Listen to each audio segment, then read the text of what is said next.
শিশু রামিসা হত্যা মামলা 1 সপ্তাহের মধ্যে তদন্ত প্রতিবেদন দিতে আইনমন্ত্রীর নির্দেশ, দ্রুত দৃষ্টান্তমূলক শাস্তি নিশ্চিতের আশ্বাস। হামের দাপটে অসহায় পুরো দেশ, কোনো কিছুতেই থামানো যাচ্ছে না শিশু মৃত্যু। ঢাকা সহ 4 জেলায় অন্তত 4 জনের প্রাণহানি। হামের প্রকোপের মধ্যে আতঙ্ক ছড়াচ্ছে ডেঙ্গু। চলতি বছরে আক্রান্ত 3000। ঢাকার 2 সিটিতে চলছে সচেতনতা কার্যক্রম। মূল্যস্ফীতির চাপ কমাতে সামাজিক নিরাপত্তা খাতে বাড়ছে বাজেট বরাদ্দ। ফ্যামিলি কার্ড, কৃষক কার্ড ও খাল খননে অগ্রাধিকার। এবং চরম সংকটে ইসরায়েলি প্রধানমন্ত্রী নেতানিয়াহু আগামী নির্বাচন আয়োজন নিয়ে বিলে প্রাথমিক অনুমোদন দিল পার্লামেন্ট।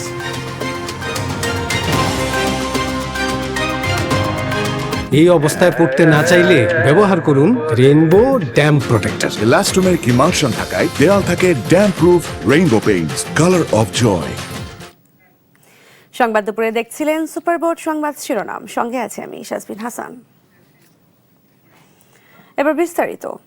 রাজধানীর পল্লবীতে 7 বছরের শিশুকে ধর্ষণের পর নৃশংসভাবে হত্যার ঘটনায় 1 সপ্তাহের মধ্যে তদন্ত প্রতিবেদন জমা দিতে ডিএমপি কমিশনারকে নির্দেশ দিয়েছেন আইনমন্ত্রী মোহাম্মদ আসাদুজ্জামান। মঙ্গলবার সংগঠনটি এই মর্মান্তিক ঘটনার পর বৃহস্পতিবার দ্রুত তদন্ত সম্পন্ন করে দোষীদের আইনের আওতায় আনার কথা জানান তিনি। বলেন, মামলাটির বিচার কার্যক্রম দ্রুততম সময়ের মধ্যে সম্পন্ন করতে সরকার প্রয়োজনীয় সব ধরনের পদক্ষেপ নিয়েছে। আইনশৃঙ্খলা বাহিনী ইতিমধ্যে তদন্ত কার্যক্রম শুরু করেছে। এদিকে আদালতে স্বীকারোক্তিমূলক জবানবন্দি দিয়েছেন আসামি সোহেল রানা। পরে তাকে কারাগারে পাঠানোর নির্দেশ দেন আদালত। এছাড়া তার স্ত্রী স্বপ্নাকে কারাগারে পাঠানো হয়।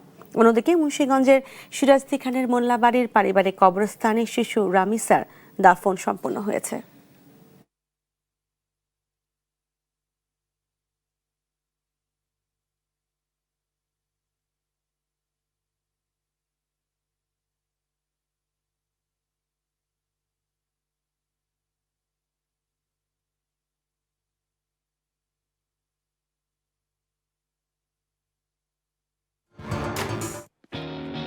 একটা ফ্রিডম দিন তো।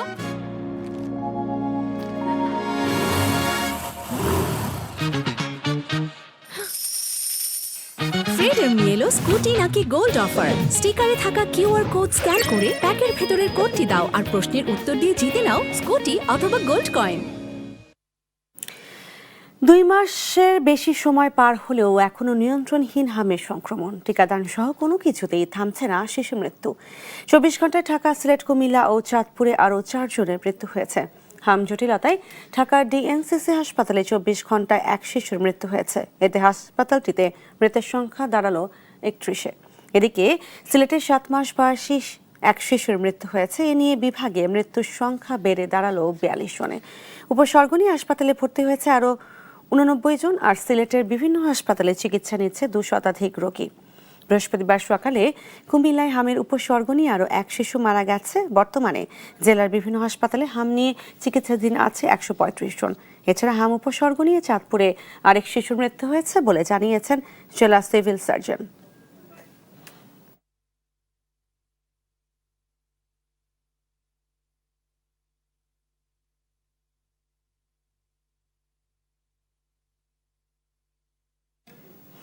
দর্শক, হাম পরিস্থিতি সর্বশেষ খবর জানাতে সরাসরি যুক্ত হচ্ছেন সহকর্মী AH হিমেল।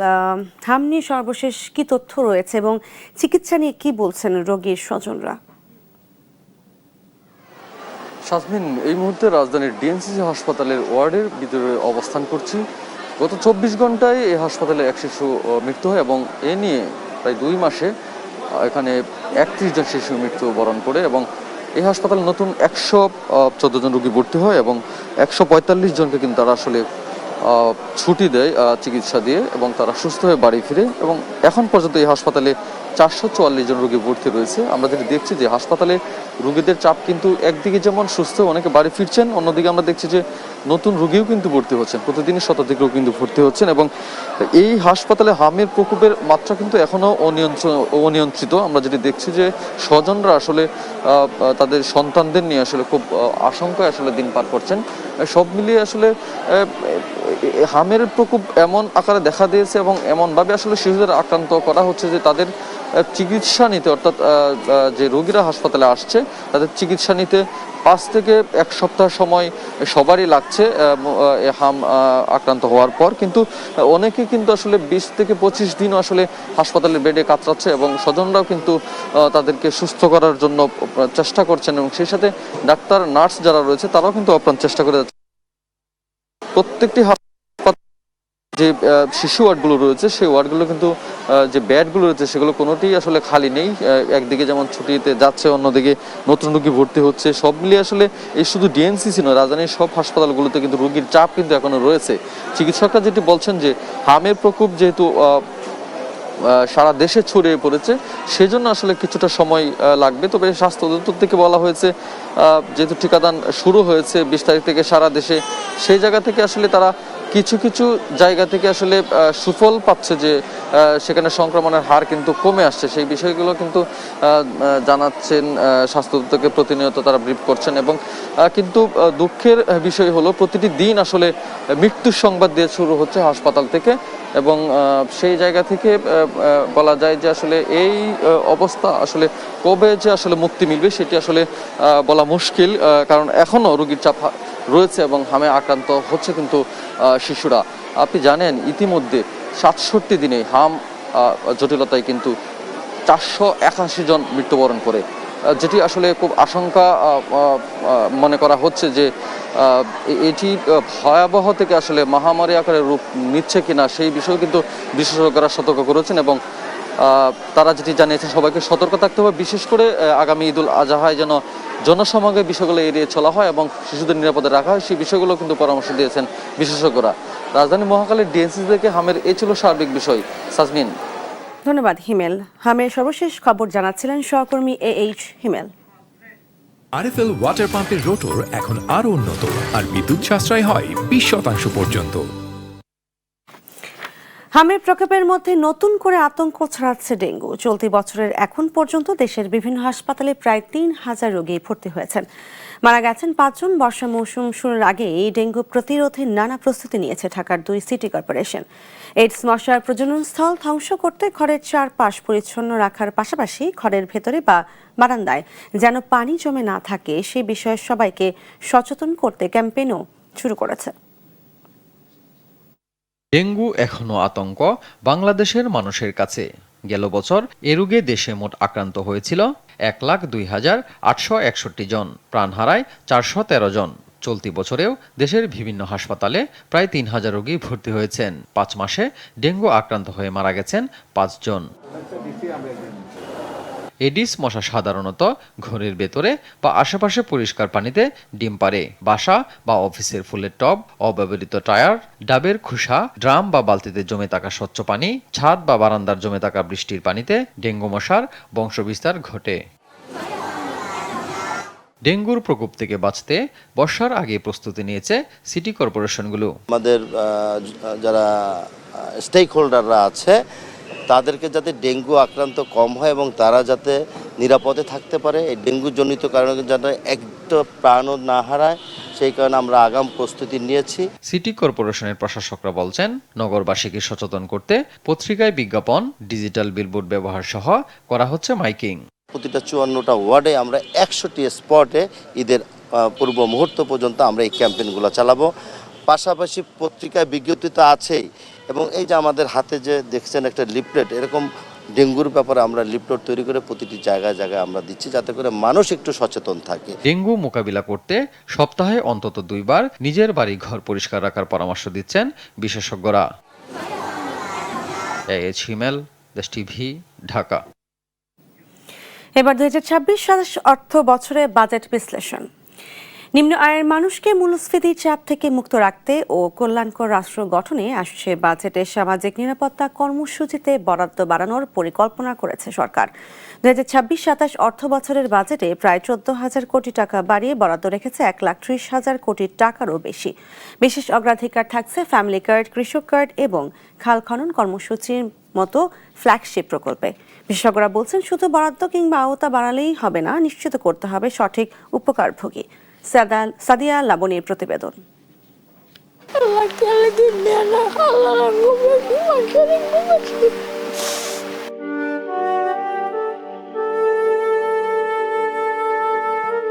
বেঁচে থাকার নির্মম সংগ্রামের গল্প বলছিলেন ৮০ ছুঁই ছুঁই আকলিমা বেগম। দীর্ঘ লড়াইয়ের এই জীবনে কখনো জোটেনি সরকারি সুরক্ষার কোনো অর্থ। কইরা তো দিল না, বয়স্ক ভাতা করলো না, বিধবা কাট করিয়া দিল না। শুধু আকলিমা বেগমই নন, এমন লাখো মানুষ যাদের জন্য প্রতি বছর বাজেটেই বরাদ্দ রাখা হয় লক্ষ কোটি টাকা। তাদের কয়জনের কাছেই বা পৌঁছে এই অর্থ? 5টা মাইয়া লইয়া অনেক কষ্ট করতেছে, একলা কামাই একলা খাই। কোনো সময় আমি বয়স্ক ভাতা পাইনি, কোনো সময় যে আমাকে স্বামী নাই, আমরা কোনো সাহায্য পাইনি সরকারের তো। কুত্তের বড়া থাকে হেন খাই হেন একটা সংসার।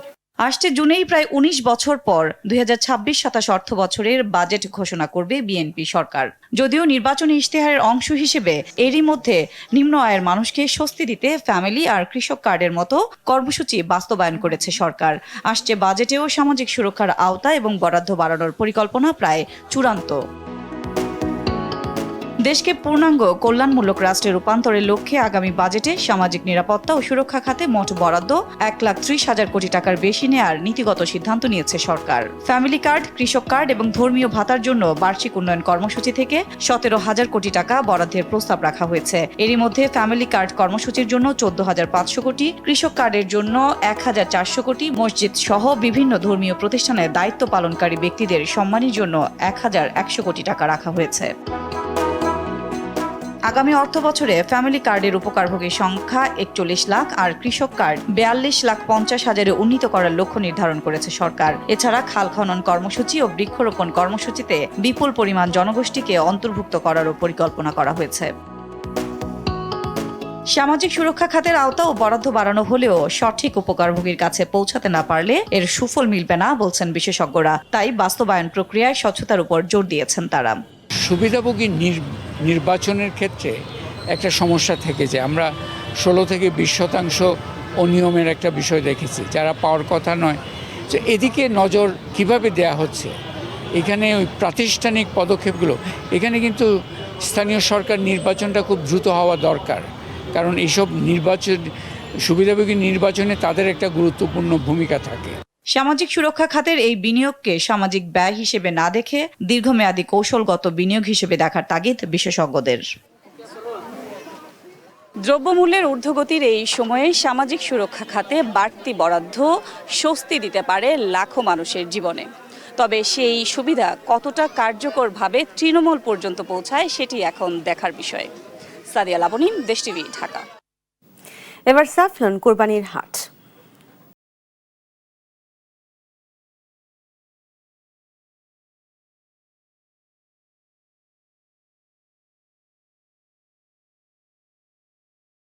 গাবতলীর পশুর হাটে এখনো আসেনি মৌসুমী ব্যবসায়ীরা, তবে প্রস্তুত করা হচ্ছে গরু রাখার প্যান্ডেল। তবে নিয়মিত ব্যবসায়ীরা গরু বেচাকেনা করছেন। বিক্রেতারা বলছেন এবার গরুর দাম বাড়েনি, আর ক্রেতারা বলছেন হাতের সময় আছে বলে এখনো দাম ছাড়ছে না বিক্রেতারা। শুক্রবার থেকে পুরোপুরি হাট জমে উঠবে বলে আশা করছেন বিক্রেতারা। আসন্ন ঈদুল আজহা সামনে রেখে এখনো জমেনি রাজধানীর গাবতলী পশুর হাট। এখনো প্রস্তুত করা হচ্ছে গরু রাখার প্যান্ডেল। কুরবানির পশু নিয়ে এখনো হাটে আসেননি মৌসুমী ব্যবসায়ীরা। তবে গাবতলী হাটে নিয়মিত পশু বেচাকেনা চলছে। ক্রেতা সমাগম কিছুটা কম হলেও ব্যবসায়ীরা মনে করছেন শুক্রবার থেকে ক্রেতা সমাগম বাড়বে। গরুর দামও তুলনামূলক কম বলে দাবি করেন তারা। বেশি দাম বলেনি, বেশি দাম বলেনি। 2,35,000 চাইছি। 2 লাখ দাম কমে এখন, আমি বর্তমানে দাম কম, বেশি হইতে পারে শুক্রবারের পরে। এর আগে গরু যারা দাম করতেছে এরা তো গরু এখনো কিনতেছে না, এরা খালি ঘুরে বেড়াচ্ছে, করতেছে মানে দিবে তারা গরু কালেক্ট করে আর কি। হ্যাঁ, তো সেই হিসাবে এখনো জমে নাই, কিন্তু ইনশাল্লাহ আশা করতেছি 2-1 মধ্যে হাট জমে যাবে। আর হাটে পশুর দরদাম যাচাই করছেন ক্রেতারা। তারা বলছেন দাম কিছুটা বাড়তি, এখনো সময় থাকায় দাম ছাড়ছে না বিক্রেতারা। 2,40,000 পরে 1,70,000, আমি 1.5 লাখ বলছি। এখন তো দাম স্বাভাবিকভাবে বেশি থাকারই কথা, কারণ এখন তো কেবল শুরুর দিকে, এখন হচ্ছে তাদেরও ওরকম ভাবে ছাড়বে না। যে ক্রয় ক্ষমতা যেটা, ওটার বাইরে তারা অনেক বেশি দাম চেয়েছে। শুক্রবার থেকে ঢাকার বাইরের মৌসুমী ব্যবসায়ীরা কুরবানির পশু নিয়ে আসবেন বলে জানান হাট সংশ্লিষ্টরা। নিয়াজ মুর্শেদ, দেশ টিভি, ঢাকা। জীবনে প্রতিদিন প্রতি মুহূর্তে জীবাণুমুক্ত থাকার কন্ট্রোল হাতে রাখি বলেই আমরা নিশ্চিন্ত। স্যাভলন, জীবাণুমুক্ত প্রতিদিন। কোরবানির ঈদ কেন্দ্র করে জমে উঠেছে পশুর হাট। চলছে ক্রেতা বিক্রেতার হাটঠাক। এই নিয়ে আরো জানাতে নেত্রকোনা থেকে সরাসরি যুক্ত হচ্ছেন সহকর্মী জিয়াউর রহমান। জিয়া, বেচাকেনা কেমন দেখছেন? দাম নিয়ে কি বলছেন ক্রেতা বিক্রেতারা?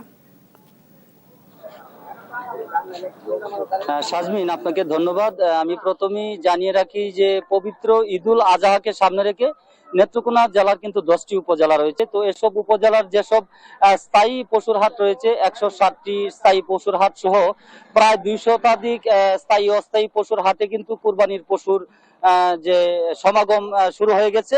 আমি এই মুহূর্তে যে হাটটিতে রয়েছি, এটি হচ্ছে নেত্রকোনার হাওর উপজেলা মদন উপজেলার সদরে ঐতিহ্যবাহী জাহাঙ্গীরপুর দেওয়ান বাজার। এই দেওয়ান বাজারটি একটি স্থায়ী পশুর হাট। এখানে প্রতি বছরই কিন্তু এখানে বিশাল পশুর হাট বসে থাকে। এবছরও বসেছে। প্রতি বৃহস্পতিবার এই হাটে হাজারো গরু কিন্তু বেচা কিনা হয়। তো কুরবানির ঈদকে সামনে রেখে কিন্তু এখানে আমরা দেখতে পাচ্ছি যে আপনাদেরকে দেখানোর চেষ্টা করছি ছোট বড় এবং দেশীয় প্রজাতির যে গরু, হাজারো গরু কিন্তু এখানে বিক্রেতারা নিয়ে এসেছেন। তো জেলায় আমাকে জেলা প্রাণী সম্পদ কর্মকর্তা জানিয়েছেন যে এবছর কিন্তু নেত্রকোনা জেলায় 1,17,557টি কুরবানির পশুর চাহিদা রয়েছে। পাশাপাশি এখানে গরু প্রস্তুত রয়েছে 1,36,688টির মতো।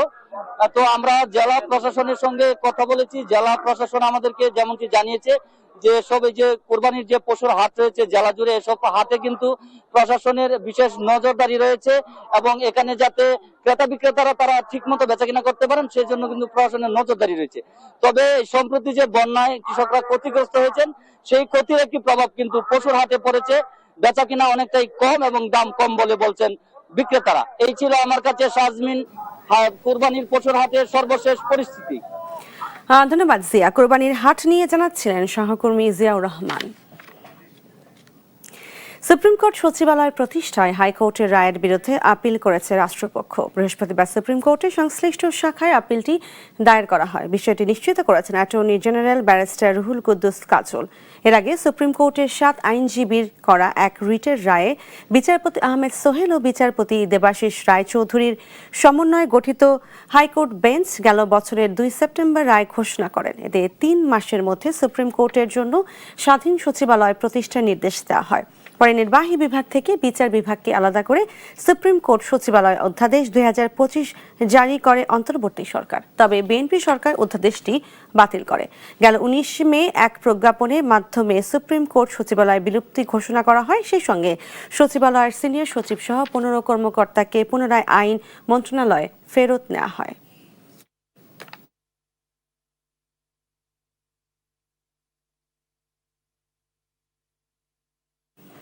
দেখছেন সংবাদ দুপুর। স্কিন কোটেড ইনসুলেশন আগুন প্রতিরোধী, তাই ড্রিম হাউস স্কুল প্রজেক্ট হোক বা লাইফ প্রজেক্ট, সব রাখে সর্বাধিক নিরাপত্তায় সব সময়। বিজলি কেবলস, নিরাপদ আজীবন।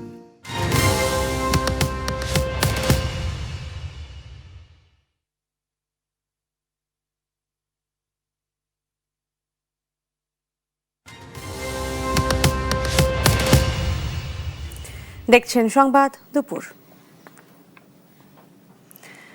নারায়ণগঞ্জের 2,500 উপজেলার ব্রাহ্মণদী ইউনিয়ন বিএনপি সাধারণ সম্পাদক ওসমান গনিকে কুপিয়ে হত্যা করেছে দুর্বৃত্তরা। বুধবার রাত 11:30টার দিকে উপজেলার 5গাঁও কাউন্দার চক এলাকায় এই ঘটনা ঘটে। স্থানীয়রা জানান রাতে একদল দুর্বৃত্ত ওসমান গনির ওপর হামলা চালিয়ে তাকে এলোপাতাড়ি কুপিয়ে জখম করে ফেলে রেখে যায়। পরে ঢাকা মেডিকেল কলেজ হাসপাতালে নেওয়া হলে কর্তব্যরত চিকিৎসক তাকে মৃত ঘোষণা করেন। এদিকে বৃহস্পতিবার সকালে ওসমান গনির হত্যার খবরে এলাকায় উত্তেজনা সৃষ্টি হয়। 2,500 গাউসিয়া সড়ক অবরোধ করে বিক্ষোভ করেন স্থানীয় বিএনপি নেতাকর্মীরা। এই সময় বেশ কয়েকটি যানবাহনে ভাঙচুরের ঘটনা ঘটে। পরে পরিস্থিতি নিয়ন্ত্রণে আনে পুলিশ।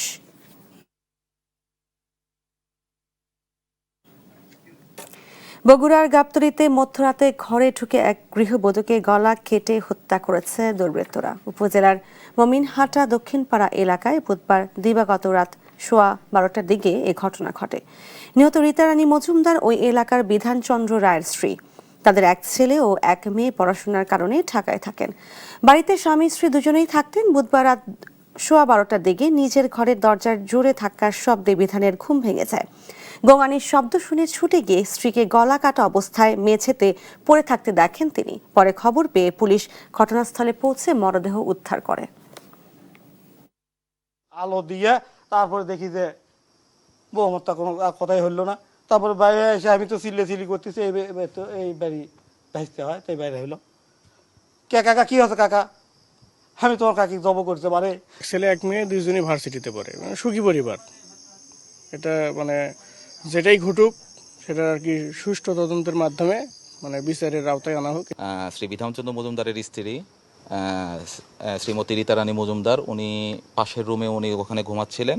সেই রুমের দরজাটা খোলা এবং দরজার সামনে মেঝেতে রক্তাক্ত অবস্থায় পড়ে আছে। ওনার গলাতে একটা ধারালো কোনো অস্ত্রের আঘাতের চিহ্ন এরকম দেখা যাচ্ছে। তো এই ঘটনায় তার স্বামী প্রথমেই, সে ফার্স্ট উইটনেস, সেই প্রথমে দেখে এবং সে আমার পুলিশের কাছে খবর দেয়। তো এই ভিত্তিতে আমরা এখন পর্যন্ত তদন্ত চলছে যে ঘটনার পিছনে কি রহস্য থাকতে পারে, তাকে হত্যার কি কারণ। চাঁদপুরে পরিবহন শ্রমিকদের উপর হামলা ও বাস ভাঙচুরের অভিযোগে অনির্দিষ্টকালের জন্য বাস চলাচল বন্ধ ঘোষণা করেছে বাস শ্রমিকরা। বুধবার রাতে হাজীগঞ্জের বলাখাল বাজারে এই ঘটনা ঘটে। হঠাৎ বাস চলাচল বন্ধ হওয়ায় চরম ভোগান্তিতে পড়েছেন যাত্রীরা। শ্রমিকরা জানান, বলাখাল বাজার স্কুল মাঠে রাখা বাসগুলোর পাহারায় থাকাকালীন হঠাৎ অন্ধকারের মধ্যে একদল দুর্বৃত্ত হামলা চালায়। শ্রমিকদের মারধরের পাশাপাশি বাস ভাঙচুর করা হয়। এই হামলার প্রতিবাদ ও নিরাপত্তার দাবিতে কুমিল্লা চাঁদপুর আঞ্চলিক সড়কে সব বাস অনির্দিষ্টকালের জন্য বন্ধ করে দেন তারা। এদিকে অপ্রীতিকর ঘটনা এড়াতে অতিরিক্ত পুলিশ মোতায়েন করা হয়েছে বলে জানিয়েছেন হাজীগঞ্জ থানার ভারপ্রাপ্ত কর্মকর্তা মোহাম্মদ আব্দুল মান্নান।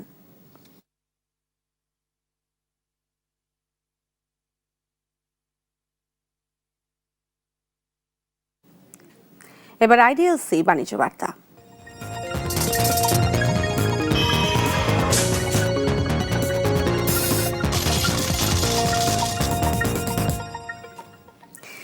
দেশের বাজারে আরও কমেছে স্বর্ণের দাম। এবার সবচেয়ে ভালো মানের অর্থাৎ 22 ক্যারেটের প্রতি ভরি স্বর্ণের দাম 2158 টাকা কমিয়ে নতুন দাম নির্ধারণ করেছে বাংলাদেশ জুয়েলার্স সমিতি বাজুস। ফলে প্রতি ভরি 22 ক্যারেট স্বর্ণের দাম দাঁড়িয়েছে 2,35,963 টাকা। স্থানীয় বাজারে তেজাবি স্বর্ণের দাম কমার পরিপ্রেক্ষিতে এ দাম কমানো হয় বলে জানিয়েছে বাজুস। নতুন দাম বুধবার সকাল 10টা থেকে কার্যকর করা হয়েছে। নতুন দামে 21 ক্যারেটের এক ভরি স্বর্ণ 2,099 টাকা কমিয়ে 2,25,332 টাকা নির্ধারণ করা হয়েছে। এছাড়া 18 ক্যারেটের এক ভরি 1,808 টাকা কমিয়ে নতুন দাম 1,93,039 টাকা নির্ধারণ করা হয়েছে।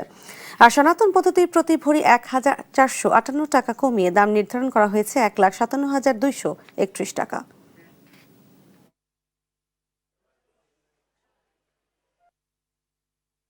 নতুন বাড়িটার স্বপ্ন পূরণে সবাই মিলে যায় খুশির মিছিলে।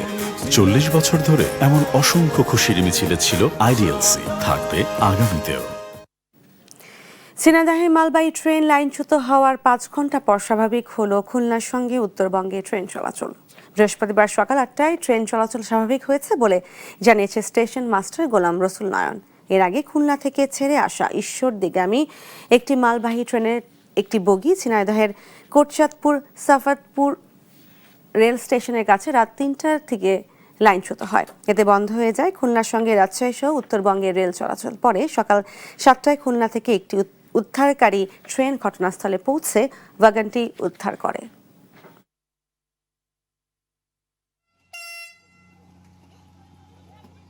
দুর্ঘটনা ঘটে আনুমানিক রাত 2টার সময়। সরকারি ট্রেন আসছে সকাল 7:20-এ। আর লাইন এর আগে লাইনে যে ত্রুটি ছিল তার আগেই ইঞ্জিনিয়ারিং ডিপার্টমেন্ট লাইনের ত্রুটির কাজ সেরে ট্রেন চলাচল স্বাভাবিক হয়েছে 7:30 সকাল 7:30। দেখছেন সংবাদ দুপুর। আরএফএল SWR পাইপই মাপে যা বলে তাই দেয়। RFL SWR pipe and fittings.